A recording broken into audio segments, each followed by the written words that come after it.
Chapter 11. Experiments. The 1st of June, the Kings are off to the seashore tomorrow, and I'm free. 3 months' vacation. How I shall enjoy it, exclaimed Meg, coming home one warm day to find Joe laid upon the sofa in an unusual state of exhaustion, while Beth took off her dusty boots and Amy made lemonade for the refreshment of the whole party. Aunt March went today, for which, oh, be joyful, said Joe. I was mortally afraid she'd ask me to go with her. If she had, I should have felt as if I ought to do it, but Plumfield is about as gay as a churchyard, you know, and I'd rather be excused. We had a flurry getting the old lady off, and I had a fright every time she spoke to me, for I was in such a hurry to be through that I was uncommonly helpful and sweet, and feared she'd find it impossible to part from me. I quaked till she was fairly in the carriage, and had a final fright, for as it drove off she popped out her head, saying, "Josephine, won't you?" I didn't hear any more, for I basely turned and fled. I did actually run and whisked round the corner where I felt safe. Poor Jo. She came in looking as if bears were after her, said Beth, as she cuddled her sister's feet with a motherly air. Aunt March is a regular sapphire, isn't she? Observed Amy, tasting her mixture critically. She means vampire, not seaweed. But it doesn't matter. It's too warm to be particular about one's part of speech, murmured Jo. What shall you do all your vacation? Asked Amy, changing the subject with tact. I shall lie abed late and do nothing, replied Meg from the depths of the rocking chair. I've been rooted up nearly all winter and had to spend my days working for other people, so now I'm going to rest and revel to my heart's content. No, said Jo, that dozy way wouldn't suit me. I've laid in a heap of books, and I'm going to improve my shining hours reading on my perch in the old apple tree, when I'm not having— Don't say larks, implored Amy, as a return snub for the samphire correction. I'll say nightingales, then, with Laurie. That's proper and appropriate, since he's a warbler. Don't let us do any lessons, Beth, for a while, but play all the time and rest, as the girls mean to, proposed Amy. Well, I will, if Mother doesn't mind. I want to learn some new songs, and my children need fitting up for the summer. They're dreadfully out of order and really suffer for clothes. May we, Mother? Asked Meg, turning to Mrs. March, who sat sewing in what they called Marmy's corner. You may try your experiment for a week and see how you like it. I think by Saturday night you will find that all play and no work is as bad as all work and no play. Oh, dear, no. It will be delicious, I'm sure, said Meg complacently.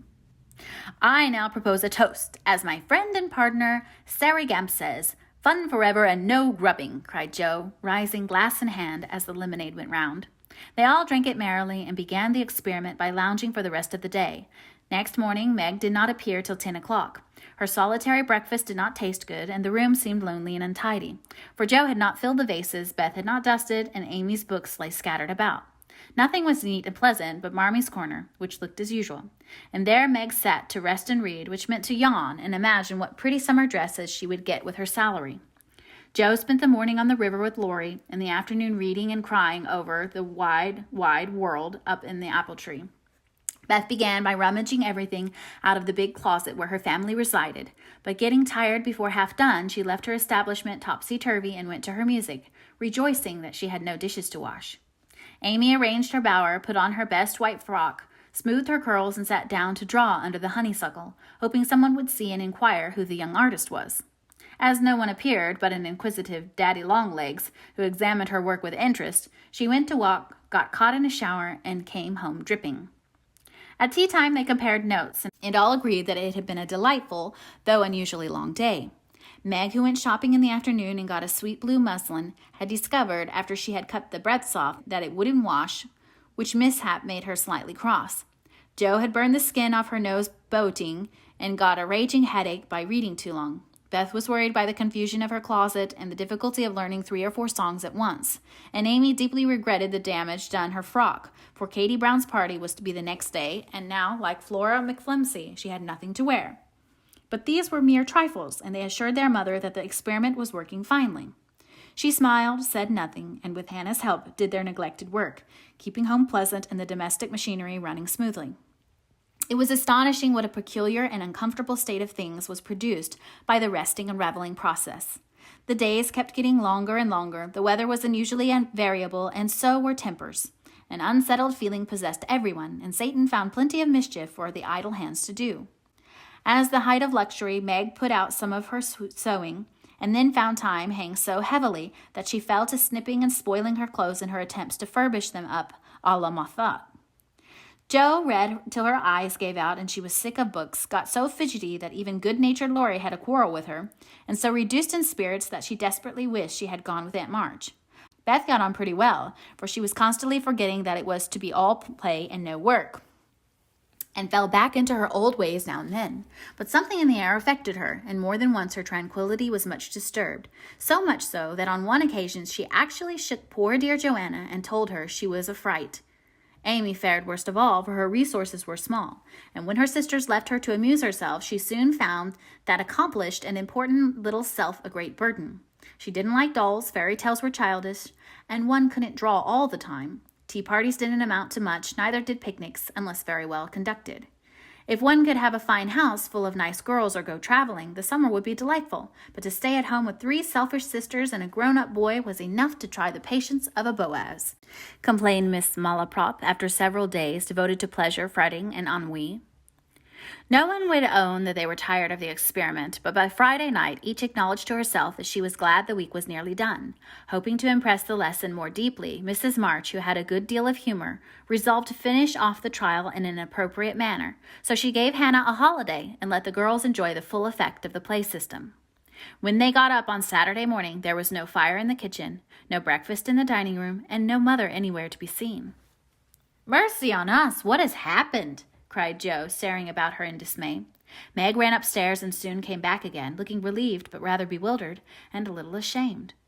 "Mother isn't sick, only very tired, and she says she is going to stay quietly in her room all day and let us do the best we can. It's a very queer thing for her to do. She doesn't act a bit like herself, but she says it has been a hard week for her, so we mustn't grumble but take care of ourselves." "That's easy enough. And I like the idea. I'm aching for something to do, that is, some new amusement, you know," added Jo quickly. In fact, it was an immense relief to them all to have a little work, and they took hold with a will, but soon realized the truth of Hannah's saying, "Housekeeping ain't no joke."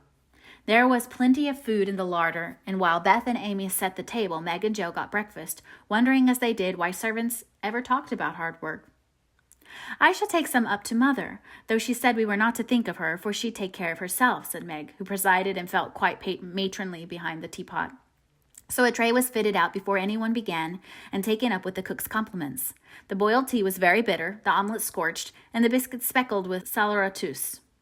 But Mrs. March received her repast with thanks and laughed heartily over it after Jo was gone. "Poor little souls. They will have a hard time, I'm afraid, but they won't suffer, and it will do them good," she said, producing the more palatable viands with which she had provided herself and disposing of the bad breakfast so that their feelings might not be hurt, a motherly little deception for which they were grateful. Many were the complaints below, and great the chagrin of the head cook at her failures. "Never mind, I'll get the dinner and be servant. You be mistress, keep your hands nice, see company, and give orders," said Jo, who knew still less than Meg about culinary affairs. This obliging offer was gladly accepted, and Margaret retired to the parlor, which she hastily put in order by whisking the litter under the sofa and shutting the blinds to save the trouble of dusting. Jo, with perfect faith in her own powers and a friendly desire to make up the quarrel, immediately put a note in the office inviting Laurie to dinner. "You'd better see what you have got before you think of having company," said Meg when informed of the hospitable but rash act. "Oh, there's corned beef and plenty of potatoes, and I shall get some asparagus and a lobster. For a relish, as Hannah says. We'll have lettuce and make a salad. I don't know how, but the book tells. I'll have blancmange and strawberries for dessert and coffee too, if you want to be elegant." "Don't try too many messes, Jo, for you can't make anything but gingerbread and molasses candy fit to eat. I wash my hands at the dinner party, and since you have asked Laurie on your own responsibility, you may just take care of him." "I don't want you to do anything, but be civil to him and help to the pudding. You'll give me your advice if I get in a muddle, won't you?" asked Jo, rather hurt. "Yes, but I don't know much except about bread and a few trifles. You had better ask Mother's leave before you order anything," returned Meg prudently. "Of course I shall. I'm not a fool." And Jo went off in a huff at the doubts expressed of her powers. "Get what you like and don't disturb me. I'm going out to dinner and can't worry about things at home," said Mrs. March when Jo spoke to her. "I never enjoyed housekeeping. And I'm going to take a vacation today and read, write, go visiting, and amuse myself." The unusual spectacle of her busy mother rocking comfortably and reading early in the morning made Joe feel as if some unnatural phenomenon had occurred, for an eclipse, an earthquake, or a volcanic eruption would hardly have seemed stranger. "Everything is out of sorts somehow," she said to herself going downstairs. "There's Beth crying. That's a sure sign that something is wrong in this family. If Amy is bothering, I'll shake her." Feeling very much out of sorts herself, Jo hurried into the parlor to find Beth sobbing over Pip the canary, who lay dead in the cage with his little claws pathetically extended as if imploring the food for want of which he had died. "It's all my fault. I forgot him. There isn't a seed or drop left. Oh, Pip, how could I be so cruel to you?" cried Beth, taking the poor thing in her hands and trying to restore him. Jo peeped into his half-open eye, felt his little heart, and finding him stiff and cold, shook her head and offered her domino box for a coffin. "Put him in the oven, and maybe he will get warm and revive," said Amy hopefully. "He's been starved, and he shan't be baked now he's dead. I'll make him a shroud, and he shall be buried in the garden, and I'll never have another bird, never, my Pip, for I am too bad to own one," murmured Beth, sitting on the floor with her pet folded in her hands. "The funeral shall be this afternoon, and we will all go. Now don't cry, Beth. It's a pity. But nothing goes right this week, and Pip has had the worst of the experiment. Make the shroud and lay him in my box, and after the dinner party we'll have a nice little funeral," said Jo, beginning to feel as if she had undertaken a good deal. Leaving the others to console Beth, she departed to the kitchen, which was in a most discouraging state of confusion. Putting on a big apron, she fell to work and got the dishes piled up ready for washing, when she discovered that the fire was out. "Here's a sweet prospect," murmured Jo, slamming the stove door open and poking vigorously among the cinders. Having rekindled the fire, she thought she would go to market while the water heated. The walk revived her spirits, and flattering herself that she had made good bargains, she trudged home after buying a very young lobster, some very old asparagus, and 2 boxes of acid strawberries. By the time she got cleared up, the dinner arrived, and the stove was red hot. Hannah had left a pan of bread to rise. Meg had worked it up early, set it on the hearth for a second rising, and forgotten it. Meg was entertaining Sally Gardner in the parlor when the door flew open and a flowery, crocky, flushed, and disheveled figure appeared, demanding tartly, "I say, isn't bread riz enough when it runs over the pans?" Sally began to laugh, but Meg nodded, lifted her eyebrows as high as they would go, which caused the apparition to vanish, and put the sour bread into the oven without further delay. Mrs. March went out after peeping here and there to see how matters went, also saying a word of comfort to Beth, who sat making a winding sheet while the dear departed lay in state in the domino box. A strange sense of helplessness fell upon the girls as the gray bonnet vanished around the corner, and despair seized them when a few minutes later Miss Crocker appeared and said she'd come to dinner. Now this lady was a thin, yellow spinster, with a sharp nose and inquisitive eyes, who saw everything and gossiped about all she saw. They disliked her, but had been taught to be kind to her, simply because she was old and poor and had few friends. So Meg gave her the easy chair and tried to entertain her while she asked questions, criticized everything, and told stories of the people whom she knew. Language cannot describe the anxieties, experiences, and exertions which Jo underwent that morning, and the dinner she served up became a standing joke. Fearing to ask any more advice, she did her best alone, and discovered that something more than energy and good will is necessary to make a cook. She boiled the asparagus for an hour and was grieved to find the heads cooked off and the stalks harder than ever. The bread burned black, for the salad dressing so aggravated her that she could not make it fit to eat. The lobster was a scarlet mystery to her, but she hammered and poked till it was unshelled and its meager proportions concealed in a grove of lettuce leaves. The potatoes had to be hurried, not to keep the asparagus waiting, and were not done at the last. The blancmange was lumpy, and the strawberries not as ripe as they looked, having been skillfully deaconed. "Well, they can eat beef and bread and butter if they are hungry, only it's mortifying to have spent your whole morning for nothing," thought Jo, as she rang the bell half an hour later than usual and stood, hot, tired, and dispirited, surveying the feast spread before Laurie, accustomed to all sorts of elegance, and Miss Crocker, whose tattling tongue would report them far and wide. Poor Jo would gladly have gone under the table, as one thing after another was tasted and left. While Amy giggled, Meg looked distressed, Miss Crocker pursed her lips, and Laurie talked and laughed with all his might to give a cheerful tone to the festive scene. Jo's one strong point was the fruit, for she had sugared it well and had a pitcher of rich cream to eat with it. Her hot cheeks cooled a trifle, and she drew a long breath as the pretty glass plates went round, and everyone looked graciously at the little rosy islands floating in a sea of cream. Miss Crocker tasted first, made a wry face, and drank some water hastily. Joe, who refused, thinking there might not be enough, for they dwindled sadly after the picking over, glanced at Laurie, but he was eating away manfully, though there was a slight pucker about his mouth, and he kept his eye fixed on his plate. Amy, who was fond of delicate fare, took a heaping spoonful, choked, hid her face in her napkin, and left the table precipitately. "Oh, what is it?" exclaimed Joe, trembling. "Salt instead of sugar, and the cream is sour," replied Meg with a tragic gesture. Joe uttered a groan and fell back in her chair, remembering that she had given a last hasty powdering to the berries out of one of the 2 boxes on the kitchen table and had neglected to put the milk in the refrigerator. She turned scarlet and was on the verge of crying when she met Laurie's eyes, which would look merry in spite of his heroic efforts. The comical side of the affair suddenly struck her, and she laughed till the tears ran down her cheeks. So did everyone else, even Croker, as the girls called the old lady, and the unfortunate dinner ended gaily with bread and butter, olives, and fun. "I haven't strength of mind enough to clear up now, so we will sober ourselves with a funeral," said Joe as they rose, and Miss Crocker made ready to go, being eager to tell the new story at another friend's dinner table. They did sober themselves for Beth's sake. Laurie dug a grave under the ferns in the grove. Little Pip was laid in, with many tears, by his tender-hearted mistress, and covered with moss, while a wreath of violets and chickweed was hung on the stone, which bore his epitaph, composed by Joe while she struggled with the dinner. "Here lies Pip March, who died the 7th of June, loved and lamented sore, and not forgotten soon." At the conclusion of the ceremonies, Beth retired to her room, overcome with emotion and lobster, but there was no place of repose, for the beds were not made, and she found her grief much assuaged by beating up the pillows and putting things in order. Meg helped Joe clear away the remains of the feast, which took half the afternoon and left them so tired they agreed to be contented with tea and toast for supper. Laurie took Amy to drive, which was a deed of charity, for the sour cream seemed to have had a bad effect upon her tipper. Mrs. March came home to find the 3 older girls hard at work in the middle of the afternoon, and a glance at the closet gave her an idea of the success of one part of the experiment.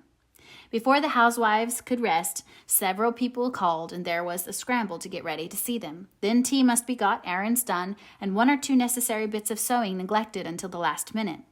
As twilight fell, dewy and still, one by one they gathered on the porch where the June roses were budding beautifully, and each groaned or sighed as she sat down as if tired or troubled. "What a dreadful day this has been," began Joe, usually the first to speak. "It has seemed shorter than usual, but so uncomfortable," said Meg. "Not a bit like home," added Amy. "It can't seem so without Marmee and little Pip," sighed Beth, glancing with full eyes at the empty cage above her head. "Here's Mother, dear, and you shall have another bird tomorrow if you want." As she spoke, Mrs. March came and took her place among them, looking as if her holiday had not been much pleasanter than theirs. "Are you satisfied with your experiments, girls? Or do you want another week of it?" she asked as Beth nestled up to her, and the rest turned toward her with brightening faces as flowers turn toward the sun. "I don't," cried Joe decidedly. "Nor I," echoed the others. "You think, then, that it is better to have a few duties and live a little for others, do you?" "Lounging and larking doesn't pay," observed Joe, shaking her head. "I'm tired of it and mean to go to work at something right off." "Suppose you learn plain cooking. That's a useful accomplishment, which no woman should be without," said Mrs. March, laughing inaudibly at the recollection of Joe's dinner party, for she had met Miss Crocker and heard her account of it. "Mother, did you go away and let everything be just to see how we'd get on?" cried Meg, who had had suspicions all day. "Yes, I wanted you to see how the comfort of all depends on each doing her share faithfully. While Hannah and I did your work, you got on pretty well, though I don't think you were very happy or amiable. So I thought, as a little lesson, I would show you what happens when everyone thinks only of herself. Don't you feel that it is pleasanter to help one another, to have daily duties which make leisure sweet when it comes, and to bear and forbear, that home may be comfortable and lovely to us all?" "We do, Mother, we do," cried the girls. "Then let me advise you to take up your little burdens again, for though they seem heavy sometimes, they are good for us, and lighten as we learn to carry them. Work is wholesome, and there is plenty for everyone. It keeps us from ennui, and mischief is good for health and spirits, and gives us a sense of power and independence better than money or fashion." "We'll work like bees, and love it too. See if we don't," said Joe. "I'll learn plain cooking for my holiday task, and the next dinner party I have shall be a success." "I'll make the set of shirts for Father instead of letting you do it, Marmee. I can and I will, though I'm not fond of sewing. That will be better than fussing over my own things, which are plenty nice enough as they are, said Meg. I'll do my lessons every day and not spend so much time with my music and dolls. I am a stupid thing and ought to be studying, not playing, was Beth's resolution, while Amy followed their example by heroically declaring, I shall learn to make buttonholes and attend to my parts of speech. Very good. Then I am quite satisfied with the experiment and fancy that we shall not have to repeat it, only don't go to the other extreme and delve like slaves. Have regular hours for work and play. Make each day both useful and pleasant, and prove that you understand the worth of time by employing it well. Then youth will be delightful, old age will bring few regrets, and life become a beautiful success in spite of poverty. We'll remember, Mother. And they did.